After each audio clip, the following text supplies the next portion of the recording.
Hello, everybody. Thank you for joining us for another interview episode.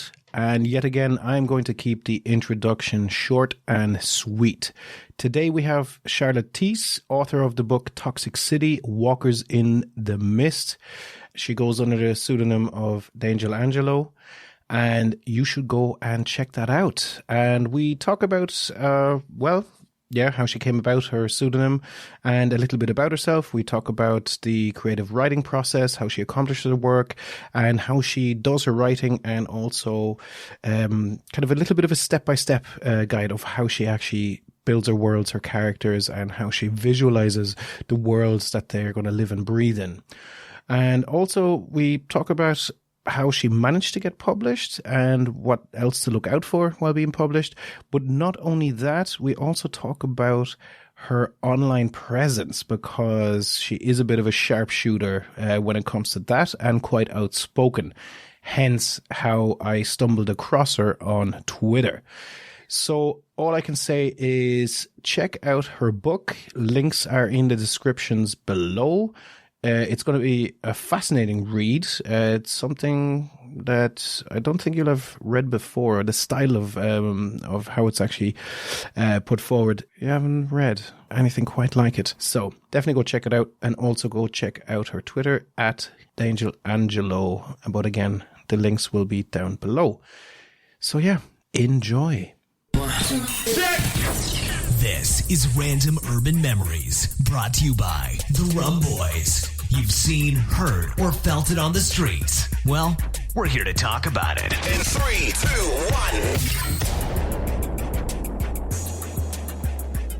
1. So everybody, here we are with, please introduce yourself. Hi, I'm Charlotte Teece, better known as Dangel Angello.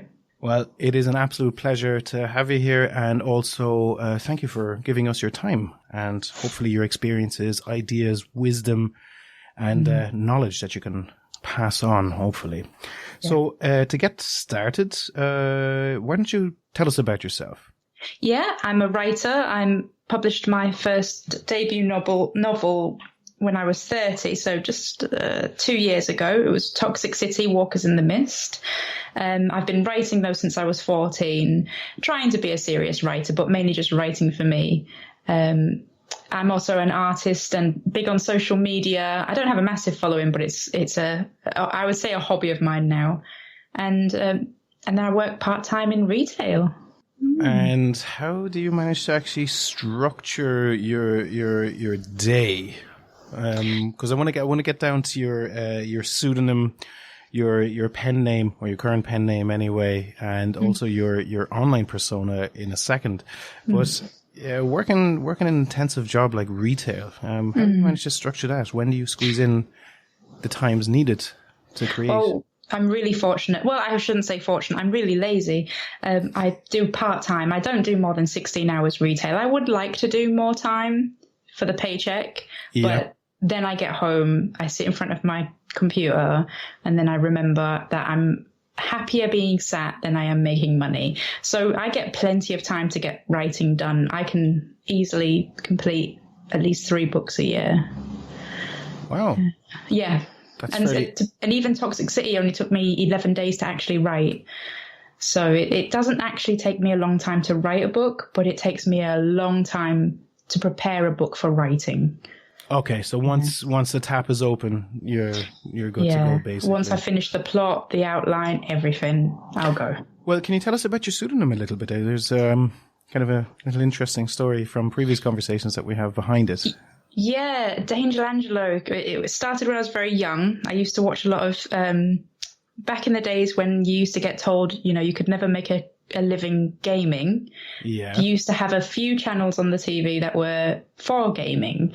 And I remember seeing one person, he was playing Doom, and he was, I think, Romanian. I'm pretty sure he was Romanian. And his first name was Dangel, or at least that's what he played under. And I just remember sitting thinking, I like that name. And I had 7 brothers. We were all kind of streetwise, and thinking I was smart and wanting to be cool, Dangel became my tag name. I'd walk around the streets and try and find little places to add my tags until I got caught. And so Dangel was that. I never intended it to be the name on my books.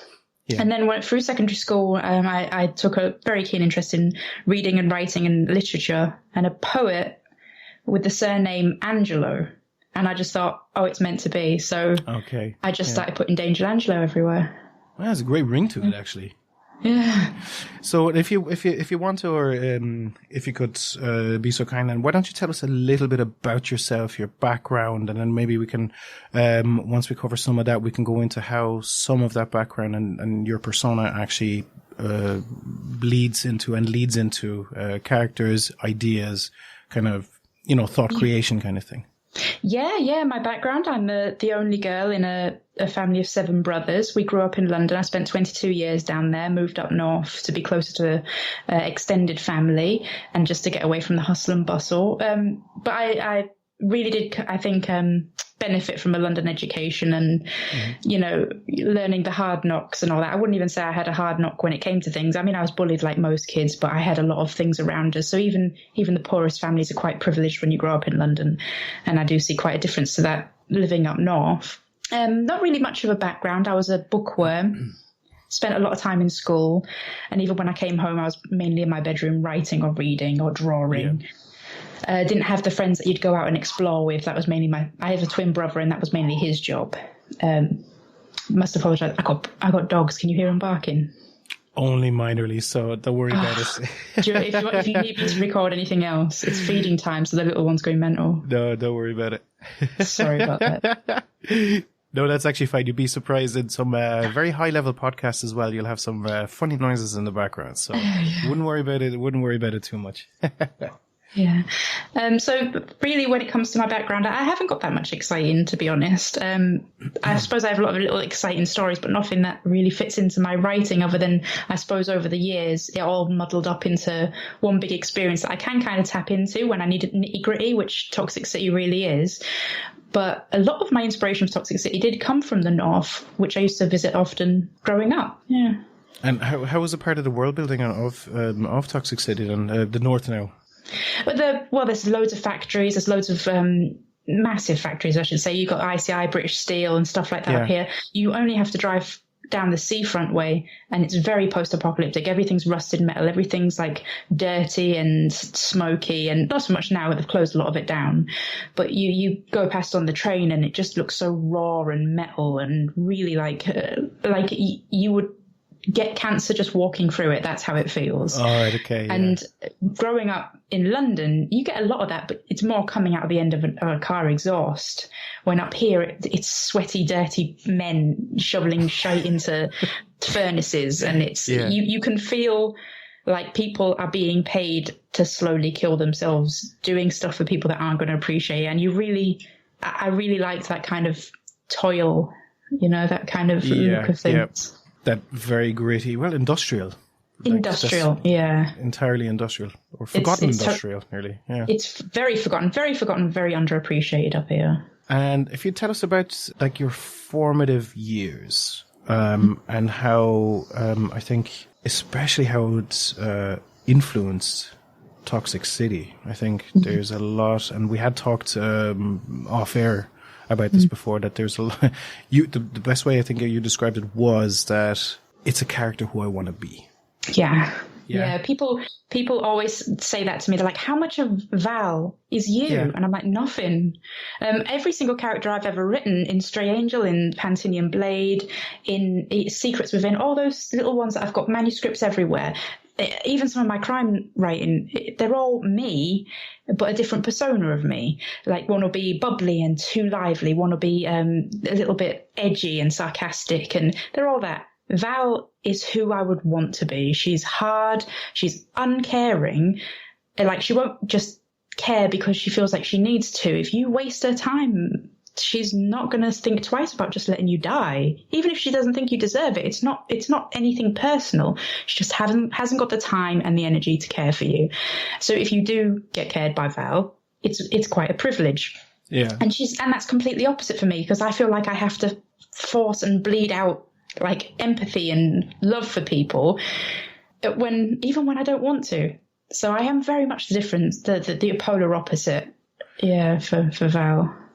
And do you find that, was it kind of a bit of a release to be able to do that? Yeah, 100%. Because, growing up, things weren't peachy clean. I wouldn't say that I was the happiest kid. I tried to be. I was one of those kids that wanted to please everyone. And I would say I was the geek and the outcast that was loved by everyone, especially me and my twin. Mm. We got a lot of good attention, some bad, but mostly good attention off of people in our years. Because for some reason we were just kind of quirky. We were just known for being twins. Mm. And then we had this kind of parasitic personality where people just melded to us. And I would kind of go to great lengths not to be a sycophant. I didn't want anything out of it. I just wanted an easy life and maybe a friendship. Though most of the people that I ever made friends with in school, I wouldn't really ever look at again. It's just one of those things, I think we had a conversation about it before. It's just, you could put me in front of a neo-Nazi murderer and I'd probably get on with them. Not because I like them, but because I just want an easy life. So that was school. But yeah. Val, that's the opposite. And part of me wishes that I didn't been more like her growing up. Because you get a lot of feminism nowadays, and I'm always cast as the anti-feminist because I'm like, oh God, there's another woman on screen and she's the powerhouse. All right then. And then when I put Val in Toxic City, it wasn't to be the strong woman. It wasn't to be the lead female. It was just to be a survivor. You could literally put a penis between her legs and she'd be exactly the same. And she is what, to me, is feminism. And you'll probably notice I didn't really try to put too much sexism in Toxic City because I really do believe in when it comes to it, they won't have time to discriminate you by your gender. Not in that world. No. I think it's beyond that, and I think it's actually described very well in the book because it's a breakneck speed. And again, a lot of these tropes and themes where usually in other books you could read into, like you said, a female strong lead character, or like who's the antagonist going to be, or who is actually the antagonist fully. Yeah. All these kind of different tropes that you can actually add or read out of a story or whatever here don't really apply in this occasion because it's a train.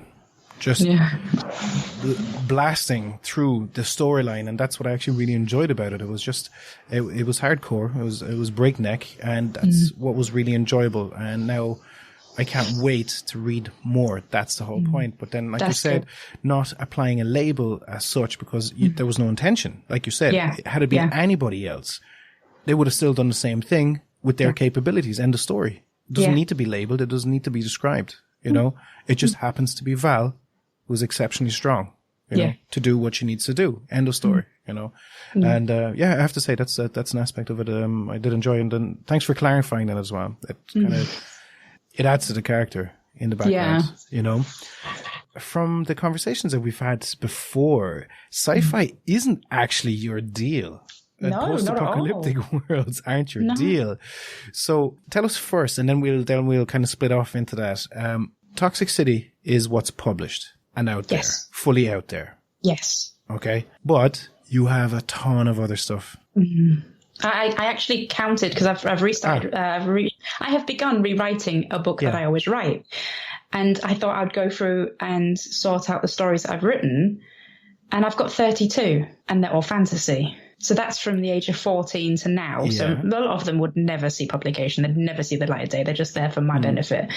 But it's 32. And I've got 4. I've got 4 sci-fi books, and they're all Toxic City related. And they've all been written in the last 5 to 6 years. Yeah. When everything else has been going. So fantasy is my thing. It's my baby. It's so easy for me to write. And for example, I'm writing Pantinian Blade at the moment. I've rewritten that book. It's kind of like a pilgrimage for me. I rewrite it every year. Even if I really liked the last lot, I always rewrite it, and it's always changing now. So it kind of changes with my style and my skill. But the reason I came into writing Toxic City is just because I love writing fantasy, but I love reading sci-fi. And I couldn't find a sci-fi book like it. I was sick of, the last sci-fi-ish book that I read was Hunger Games. And I got it free when I went to see the movie, see a movie, not the movie. They said, do you want a free book? And I just snatched it out of his hand and ran. And I even started reading it while the trailers were on. I thought, this is such a well-written book. And instantly I thought, this is it. This is what... I mean, I'd already had Toxic City in my head for a while. I had Val and I had her struggle, and I even had her world, but I wasn't sure about it. Reading the Hunger Games made me realize what I do not want to put in a book. And I know that sounds terrible. It makes me feel like I've read this book and it's terrible. But I was just like, I don't want a love story. I don't want her being a typical I'm weak and I have to be strong for my family. I don't want her saving the day. I just wanted her to struggle. When I wrote the book, I didn't really have a win-win situation at the end for her. It was just that she survives. The shit still continues, that she survives. So that's why I didn't even intend it to be a coming of age thing, but it kind of is. It's a young adults novel, coming of age. So that's what I thought. I sat there, I read The Hunger Games, and it made me think, I now need to put Toxic City on paper. And I want it to be as different from The Hunger Games as possible. And yet, to be honest, when it was finished, I feel like it is actually very much like The Hunger Games now. No. No? I was a bit worried. I've read the book recently, and I saw some bits in it. I was thinking... Yeah, I'm not too sure. Like it. I think in the first 2 books or so in The Hunger Games, when you get glimpses of the outside world, again, that's that whole thing about letting the light into the world building, of which you did very little of, which I found very interesting. And we had talked about this before as well, that it's just simply how it came about. But now you're wanting more. Not only do you want to know more about Val, you also want to know about the people that she encounters. But there is so little description of the world that Val lives in and tries to survive in, and that gives that immediacy of danger. The consistency. She doesn't have much time to look around and see what's the difference. All she looks at is threats looming and threats in front of her. And that's it. And that's an interesting way to do it. And whereas The Hunger Games, as far as I can remember, I think, in the first 2 books or so, it was just, you got glimpses and bits of story about the outside world, and then and more was built upon it. I don't think the comparison really stands. Good. Maybe because you took some inspiration from it, and maybe that's why you're pulling parallels to it. I think you're right there. I think that's probably Val's world is fucking dark, and that's why it's so good. It's heavy, like it's good. It's like I said, it's a fast pulse reading. But it's also kind of sometimes hard reading. But then that is probably how it would be. It would have been a lot harder before this edit. It was a pretty disgusting. Before I read Hunger Games, I wrote Toxic City to be the most disgusting book you would ever really come to read. Yeah. And then I obviously tamed it back a bit and made it a lot more acceptable when Britain's Next Bestseller came along to say, we'd like to publish a book. So. And talk to me a little bit about your writing process, actually, because I do have a couple of people that I know, and some of our listeners or viewers might be interested, because it's kind of like you're always interested what's the secret to actually writing, and that's the wonderful thing about it. Like, for example, I've read Stephen King's On Writing. Writing, yeah. Wonderful book. Very but you know what? Book. Guess what? Keep fucking writing. End of story. Like, in the end of it, you can draw inspiration from here. You can do little tips and tricks of getting stuff done. You have your method. But you know what, though? Until you put pen to that paper or the finger to the keyboard, nothing's going to happen. Tell us then, like I said, about your process. What helps you? What doesn't help you? What are your hurdles? That kind of thing. Yeah. What gets the juices flowing then? Oh, that's a good point. Watching movies gets my juices flowing. Reading books, no. Reading books doesn't help me think up ideas for stories. I've tried, it doesn't. What reading does is makes me want to write, especially if the writing in that book isn't as good as it should be. And I sit there thinking, I could write that better. And sometimes I'll even take a book to my computer. I will write out a few pages of that book and try to improve it. It doesn't mean I have improved it. I just try. And that's my inspiration to write, is to read. That's why I read so few books, because as soon as I start, I want to get on the computer. Yeah. Watching movies, watching YouTube channels of people reviewing books and movies. And even, you have people like, the best scenes in this and the best, I Google all the time, what are the best plots? What are the best plot types? What's the most popular thing? Those things help not so much to come up with a story, but they help inspire me. They help put me on a track that I want to follow. That's generally where my inspiration comes from. But as it comes to how do you develop into actually getting a story, it starts with a scene. It starts with a title. Pantinian Blade started with a title. Toxic City started with a scene. It didn't start. It started with a character, Val. Stray Angel, my fantasy book, started with a scene. Though that was inspired by Philip Pullman's His Dark Material, so I can't say a book hasn't always inspired me. It 100% inspired me. If I had to give, you always see this, people say the 10 rules to follow when writing a book, and you'll go through and just like, none of those apply to me. And then some people will be like, that applies to me. And then you'll see that one rule that says, one rule for writing a book, never follow rules. And I even beta read for someone recently, and I said, none of this works. I said, I don't understand what's going on. This is a mess. You're writing really complex sentences for a very simple thing. Like I was saying to you before, the character's feet pounded the ground and dust flew up into the air and, itched her throat as she ran. It's like, she's running. Just say she's running. When the act of running is more important than something that's going on. If you're building that scene, if you're writing like that and you're not following rules, people aren't going to read your stuff. So you do have to follow rules, but there aren't that many. And I wouldn't even bother really about following rules until you've found like an idea to follow with. So, which is hypocritical because that's not really how I write stories. So if I was to give you a process of how I started writing stories, it'd be this. I'd think up a title and think, I want that to be on the front of a book. And then I would sit down and I would try to write a plot around it. I'd start with a character. I'd start with a world. I'd have a genre in my head. Is it fantasy? Is it crime? And then I would create more characters around. It's kind of like throwing atoms at a chemical and seeing what the reactions are. You're using these characters around your main character to have effects, and then you're following those effects to see how it influences the plot. I don't do that no more. It still happens, but that's not how I create a story. Now I have a character, I have a plot. So if I was to, for example, use Pantinian Blade, she's trying to survive. It's a very boring plot, but that's her plot. She's trying to survive in a world that's forever changing. What you're watching is Val trying not to get sucked up in everyone else's problems and not being able to avoid it because their problems are affecting people in her life and she's getting dragged in. But you've also got an outside plot that she's going to become a part of. And so you create a beginning, middle, and end, and you try and focus it and look at it like it's 3D. And you've got a map going along of where she's going to go and how she's going to do things and who's in that plot. And who are you going to take over into the middle of the plot and who's going to be in it. And you really do need to map these out if you want to be able to write it succinctly. That's why I wrote Toxic City in 11 days, because the plot was written.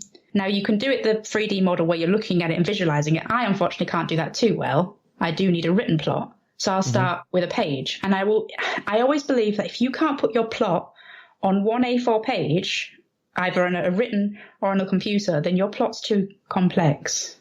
If you need to break it down into scenes, and you need to understand each scene, each sentence, as if you could just remember it like a movie. Write it all down. Don't put details in it. Just say, Val woke up and her friends weren't there. Val went to work and there's crap going on that she needs to try to avoid. Val goes home and this issue with her friends is still ongoing. And so you're doing it plot by plot, but then you can extend it and write more to try and cement the memory in your head. But the issue is remembering the plot. And if you can't build a story if you can't remember how your plot goes, if you constantly have to refer to notes to remember something, you're not going to write it very well because you're going to forget it. You're not going to be able to do any foreshadowing. You're not going to be able to build on scenes now to work on scenes later. And it's going to feel like everything's just happening randomly. And you don't want that. You want everything to be connected. So understanding each scene and writing each scene will help cement that in your head. And then you should be able to just carry on and use the plot and use your memory and use your models to carry on. Again, it's very complex because I'm using something that's in my head. Yeah. So it sounds complex, but to me it's very easy. And from I'd say the age of 28 and onwards, I have now never had a problem building a story unless it's got a crap loads of characters in it. That's another thing I would say. If you're not very good at building stories, take out at least half the characters. Okay. Yeah. And do you keep then side notes as well on characters? For example, I don't know, situations that a character has already been in that cannot be involved in certain things later on, that kind of thing? See, that's no, not generally. And that's probably because I follow that rule of don't have too many characters. Yeah. So if you don't have too many characters, there's not as much that can go wrong. I do have to keep side notes of like when their birthdays are, who are they related to. Yeah. I always forget how old my characters are. They generally tend to be between 13 and 16. And I'll still sit there thinking, wait, is she 15 or 16? And I have to go back to my notes and find out how old she is. Yeah. And remembering characters like family members who you don't actually see in the book, remembering their names is an absolute pain. So keeping it simple is very important.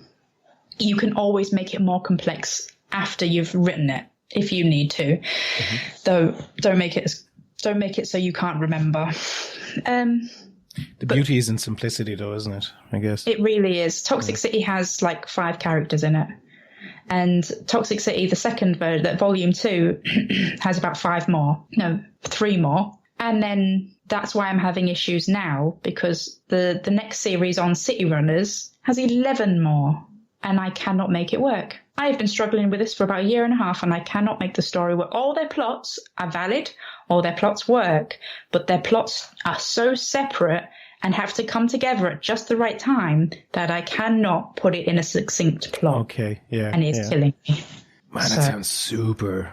It's intense. Super complicated. Well, especially seeing that you, especially, you're more visualizing in your head than anything else, and you're plotting and you're thinking and you're working through your head. So yeah, I can totally see how adding even more characters will just bring a whirlwind of dots that are supposed to be connected. Yeah, you know? Yeah. That's incredible. And tell me then a tip about editing. Will you please tell the aspiring writers, the current writers, and the whatever writers out there, tell them about editing. Please. Don't edit. There you go. Editing is a curse. It's a cancer. It's not. Editing is the chemo. It's the scissors. Oh my God. It's the stitches. It's the pain. It's the crying. Oh my gosh. I hate editing. And yet it's what you will find you will do the most. But editing is the healing process in a sense. Because it's not even the healing process, it's the damaging process. So you write and it's fun. See writing as the drinking. You don't want to stop drinking to go and maybe have a glass of water. You should, maybe, but you don't want to. You don't think, I'm going to stop drinking and dancing for 5 minutes. I'm going to go have a lay down. You wouldn't. Who would go out on a night out and do that and think, I just need to go, I'm going to go nip to the bus station, have a little sleep, and then I'm going to come back and have fun. So you just keep going, keep having fun. Sometimes it's going to be stressful. Sometimes you're going to have arguments. Sometimes you're going to have falling outs, and then you're going to make new friends and things are going to happen. And you're going to get disjointed along the way. You're going to find out yourself in a pub where you don't think you should be in there. And there's going to be other pubs where bouncers aren't going to let you in. Just keep going, keep having fun until you get to the end, literally stumbling through your door and landing on your couch. You can deal with the aftermath later. So from the moment you write chapter 1 to the moment you write the end, do not edit. That is my advice. There will be people out there that would be absolutely screaming at me and sending me death threats saying that. And I'm only saying it through experience. Yeah. When I started writing, I would edit every chapter after I finished writing it. And yet when I would come to, I'd go after the resting phase. So you'd do the drinking, partying stage. You'd do the editing stage, which is cutting, stitching, ripping apart, throwing bits out, telling it you hate it, crying, all that kind of stuff. And then you'd have the resting phase where you leave it. You leave it for a good 6 months if you can. Let it stew. Come back to it with fresh eyes. Yeah. Because what will happen is if you mix the editing and the writing stage, when you come back to it after you've rested, it's going to be disjointed. It's going to be weird. You're going to read it and think that flow, like, for example, you'll come to the end of a chapter where something really exciting's happened or something really sad's happened.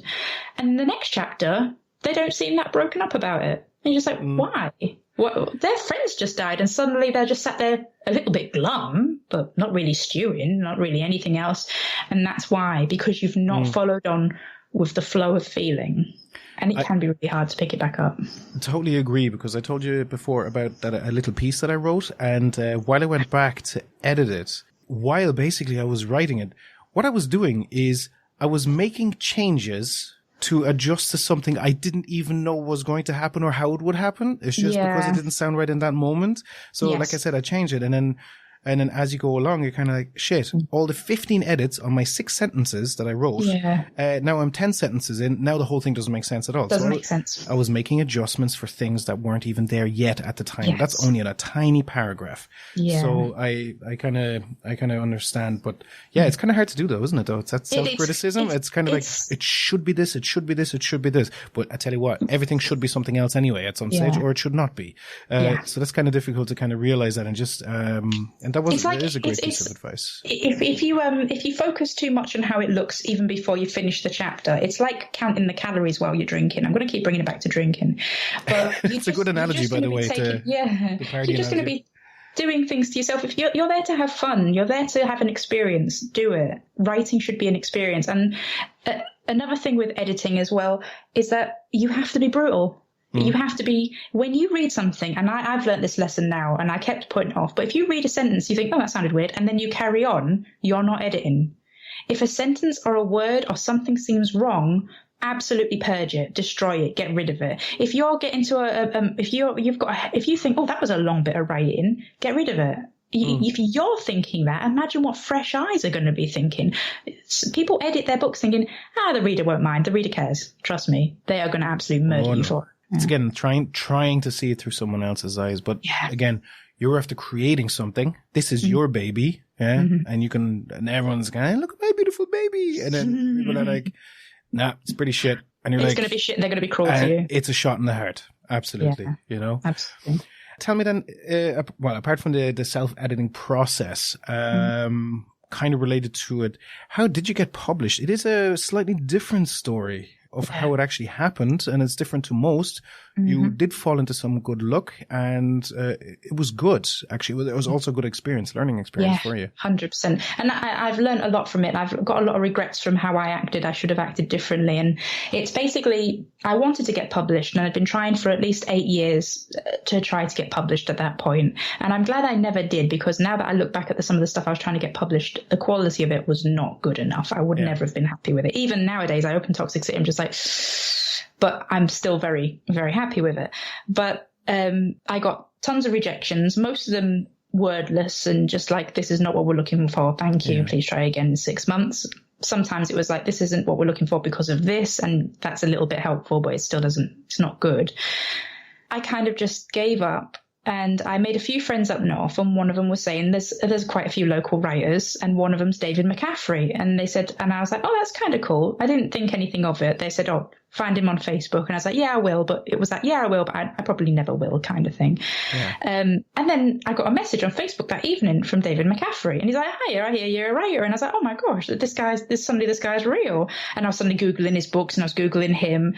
And I was absolutely astounded at who had popped up on my messenger, that this man was talking to me, because I was looking at his books, I was looking at his reviews, and I even ordered his book even before we finished the first sentence with each other. And he was like, oh, I'd really like to meet up and talk to you. And it wasn't anything other than he's a writer who knows what it's like to struggle. And he'd probably been told that I'd been writing for a long time. I mean, I always make it known to people that I write.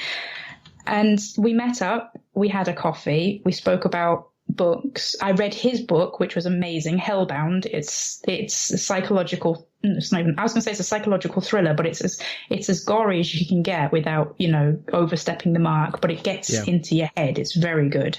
And I was astounded that this man was spending his time talking to little old me, who's never been published, and nothing came of it for a year. And he was saying, though, I did tell him about Toxic City. I was telling him all about my fantasy books. I was like, oh, my fantasy this, my fantasy that. But at the moment, I'm writing a sci-fi thing called Toxic City, and I told him a little bit about it, and he just said, that sounds amazing. I was like, what, that? After everything I've just told you about my epic fantasy adventure, where it's got a language of its own, and it's got map work and all that. And he's like, yeah, that Toxic City sounds pretty neat. I was like, oh, okay then. And it inspired me to write a bit more on it. I didn't do much though. A year later, he said at Christmas, he says, I've got some good news for you. I bought Britain's next bestseller, and I want to publish your book. And I was like, wow. I was scared, I'll admit, because I didn't want to do self-publishing for reasons we'll probably go into later. And I didn't want to really go down the publishing route in a way, because I started getting into the legalities of it. Like they have the license to your book, the rights to your book for 5 years, and the royalties of this and that and that. David and his wife Kelly are completely amazing people, and I thought, if they're willing to give me this chance, I'm not going to let it up. And I never regretted it, not once. He was amazing. So I got traditionally published through Britain's Next Bestseller. And it was a great experience. And I had tons of support from other publishers who have been published through him, because they specify very much with debut novels. It's brilliant. You see, it's the foot in the door kind of thing, isn't it? Though? Yeah. And it was all luck. That's brilliant, though. And it's a really good story. But again, you're very lucky to have that shielding, I guess, from the ugly parts of the industry, because it could have gone so much worse. Oh, yeah. Had you even been published then. But again, like you said, losing the rights to your book, or a certain amount of royalties, or too many royalties, or too little royalties for you. And who knows what else can be snuck into contracts that you mightn't even been aware of, just out of sheer excitement to get signed. You know what I mean? Exactly. So. But as much as there is a lot of fear mongering out there, and rightfully so, when it comes to traditional publishing, I still think I prefer traditional publishing to self-publishing. Because if there was one thing I was always made aware of, I wasn't going to be made rich with this debut novel. As much as he believed in it, as much as he loved it, and knew that other people who gave it the time of day would love it, he was very honest and saying, you're not going to break the bank with this. Yeah. But whilst monetary wise, I haven't had much back, the feedback I've had from people has been worth more than anything I could get from royalties. It's been amazing for a debut novel. No, it's, and again, foot in the door and the experience. Yes, feedback that you can 100%. build on. And also just knowing now what it's like, and knowing now that your next one is going to be even better and better and better and better. It's growing on it. Yeah. So I think it's really good. But I want to read some of your fantasy. Yes. Publish that shit. I've started reading Stray Angel, and I started rewriting Pantinian Blade, and I'm just like, oh my God. I've got a crap load of folders on my desk that I bought specifically because I was like, right, I'm going to get this law down. I'm going to get my drawings. I'm going to get my maps done. I'm so excited. What, I'll beta read for you. Nice no one. Absolutely. I'll beta read for you. We have, I know we kept saying this in this episode, in this interview that we had talked before, just to give a little bit of background, is we have been talking on Twitter for a little bit. We had also chatted on Discord a little bit to, get to know each other, talk about what we're going to talk about on the interview. And then we did actually do a full-blown interview, and the audio was terrifically shite. Yeah. It was absolutely horrible. So this is actually a re-record, but that makes it all the more efficient. Yes. Absolutely. And we had talked about your other works, your own published works and all that kind of stuff. So, and the beta reading, send it over. Only if you work on your story, because your story is absolutely mint. Oh, my intro. Oh my gosh, that Scene aged setting. assassin in old tech in his body. I think that's amazing. I want to steal that so badly. The idea was, he was a kind of a bionic-y soldier or whatever, but from the last generation that was classically military trained, but they had really kind of relatively early version of implants. And he's in the middle of a shootout somewhere, and they start to fail him. And that's what it was, because he has to keep buying underground upgrades, that kind of stuff. Yeah, that was an intro. Yeah, okay. As soon as I send you that, then you send me some reading, all right? Yeah, 100%. Brilliant. Listen, not only are you known for being an author, not only are you known for Toxic City and your other unpublished stuff, published soon, you're also an extremely sharp tongue on social media. Yeah. And the reason why this even flows into an interview about an author is that you have quite a strong Twitter presence. Yeah. So, tell us a little bit about that. You're quite outspoken, and I don't think you're afraid to speak your mind. No, I've always been that way. I've always been quick to talk shite, though I do try to make sure that I talk factual shite. I don't like arguing about things that I don't know. And generally, if you ever find me just backing out of a conversation, think, oh, Dangel hasn't responded in a while, it's probably because I know I'm wrong and I'm trying to back out of that shit. But I don't like it started on Twitter with it just being, because I moved away from Facebook because all my family's on there, and I couldn't put one thing on Facebook without someone phoning me or texting me or messaging me. It's like, what's this supposed to mean? What do you mean by that? It's like, shut up, it's a Facebook post. If I wanted to talk to you personally about it, I would have messaged you. So I moved on to Twitter to get away from that, to say shite without anyone really giving caring really. And I know that sounds really weird. Why would you say it if you didn't care that people would see it? You're just saying it. And I started getting feedback. I started having conversations. I started making friends. But I also started getting exposed to a lot of arguments. Now, it's very easy to become one track on Twitter. You can follow who you want to follow and block who you don't want to follow. Your echo chamber can become quite tight. It is perfect for an echo chamber. You've got theists on there who would never imagine that there are so many militant atheists out there like me, because it's so easy to just block them. So easy. And that's a good thing. That's if you want that, Twitter's your thing. Up to you. But then there's a lot of political outspoken people. There's a lot of theist outspoken people and anti-vaxxers that are on there who do want to get into arguments, who think that they are right. The clever ones will not argue with the opposition. They will just scream the argument, have a comment, and let everyone circle jerk around it. But the stupid ones who think they are actually right will come out and have arguments. One thing you've got to learn about Twitter is you will never convert anyone. You'll never persuade anyone. But if you make your argument look right, there's going to be the quiet few who are going to read that thread and maybe think, oh, yeah, that makes sense. So that's why I get so outspoken on Twitter, is because I do think eventually someone's going to see it. It's interesting. It was a conversation that I had with The Real Truther. I think you've been exposed to some of that as well. I added you in some of it, and it's incredible. And he said the same thing. It's not about changing people's minds as such. It's about reaching the fence sitters. You know, because like a troll who's going to come on and absolutely talk nonsense at you, whatever. You're not going to change your mind because they keep sending the same old links or the same old clips or whatever it is. You know this. Yeah. But somebody might read it and say like, "Oh, I don't particularly have an opinion, or maybe I was leaning one way or the other, but I didn't even consider that. Yes, I might look into it." You know? I was that person when I started Twitter all those years ago. I was that person. I think it was 2013, actually. It probably wasn't that long ago, but it was long enough for me. I was a practicing witch Buddhist. Don't ask. Wait, can you be Wiccan Buddhist? Yeah, don't ask. It's awful. I would love to share it with you one day, but I would also have to have a lot of comfort food around me to get over it. But yeah, I went into it earnestly because I write fantasy. Magic was my thing, and I wanted to experience it. Now, I always knew magic wasn't real, so don't worry, I was never an idiot. But if I didn't try to believe, then I wouldn't have understood as much as I do. But it did get to the point where I was starting to defend it. I was starting to become quite, no, this is right, and I was ignoring the things that were wrong, and I was always an atheist, and I was always a science person, if that's a word. But I was defensive of spirituality. I was very protective of it. Yeah. And Twitter exposed me to Dawkins, exposed me to Hitchens, and I've forgotten all the people now. Exposed me to Daniel.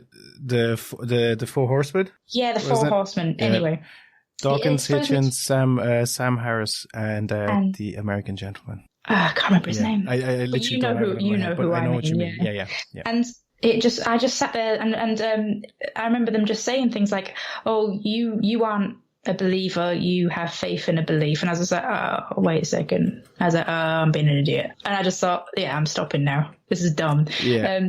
And even the Buddhism part, people were like, I'm like, "No, I'm Buddhist because Buddhism's the only real religion out there." And people are like, "No, they do honor killings." I was like, "Oh." I was like, "Oh, they do." Oh, this is nonsense. I was like, "Oh, this is 8 years of my life I've just wasted." I did this to try and learn more about fantasy, and I got fucking caught up. And so I was one of those people, even though I was never a believer in God, I had so much woo-woo shit in my head, it was unreal. So Twitter was my personal help there. So Okay, that's interesting. Actually, you don't hear many stories of people kind of getting sucked out of their hole for for their beliefs or anything like that. It was Daniel Dennett, by the way. That's it. That was the other one. My gosh. Yeah, he's the one that says you don't have a faith, you have a belief in a belief, and that's what I had. Exactly. No, that's very interesting, actually. Yeah, we did an episode with the admissions officer of Atheist Ireland, and that was actually very an interesting conversation, because we talked about the difference between atheism, agnosticism, and the subgroups of agnosticism and that kind of thing as well. Yeah,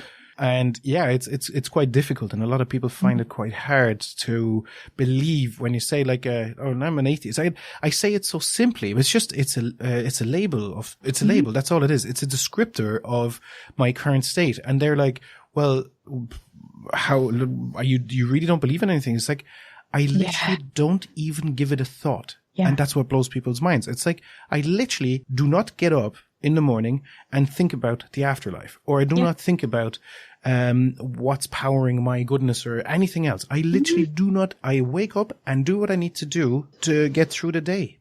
Yeah. End of story. And it blows people's minds. I mean, I think I've had several experiences with religion. I was raised believing that there was a God, in the way that I also believed there was a Santa Claus. Yeah. So I would be like, the thing is, I never once believed, if I do this, Santa's not going to be bringing me presents, because every Christmas we got presents, regardless of what I did. So I didn't believe that. But then you hear stories. We went to a Christian like daycare center, and it was all like singing songs about God and why we shouldn't sin. And I would say up until about the age of 7, I was scared of going to hell. Yeah. And then I had a conversation with my dad. I had a conversation with my mum. I went up to my mum and I said, is God real? And she went, you'll find out when you're older. You will discover him for yourself. And I was like, right. Whatever that means. I was like, right. And then my dad was in the shower. I just opened the door and he's like scrubbing away. And I was like, Dad, is God real? And he went, no, I didn't ask that. I said, do you believe in God? And he went, no. And I went, oh. So then I don't believe in God either. And I went to leave and he stopped, suds all down his face, and went, no. He says, you don't just believe or disbelieve something because someone else does. He says, make up your mind for yourself. Yeah. I was like, no, I still don't believe. Walked out. But that, to me, told me that's rational. That to wait and see for yourself. When I was told, but I would say I remember being scared of going to hell. And now it would be absolutely preposterous to me. But as a child, it scared me. And I think that's why when people say to me, why do you care so much if people are religious? And I just remember that 7-year-old kid laying in bed thinking, I'm going to go to hell for doing that. That's why I get so angry. There you go. It's the kids. It's always the kids in the end. Exactly. Yeah, no, absolutely. And I do agree with you. And it's an interesting take on it as well, or an interesting development story of your atheism.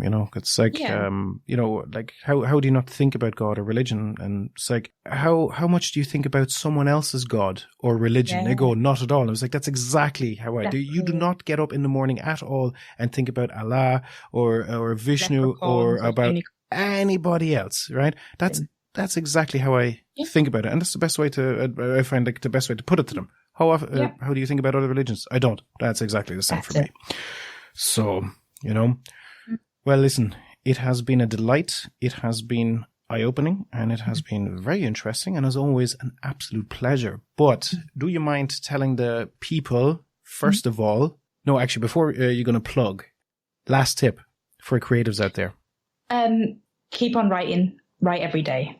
Keep on drawing. Draw every day. Even if it feels like you're just writing or drawing shite, do it, because it's going to be the practice you need for when something good actually comes along. Just do it every day. Perfect. Now, you heard it. Now do it. Go write. Do not edit your writing yet at all. And keep drawing, keep singing, keep listening, whatever it is that you do, keep doing it. 100%. Now, Charlotte, let people know, how can they hit you up? How can they find you? How can they see your machine gun style of twittering?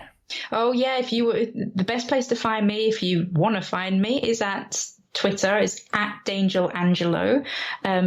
I'm there every day, and I respond to messages quicker on Twitter than I do to family and friends on WhatsApp and text messages. So, yeah, you can find me there.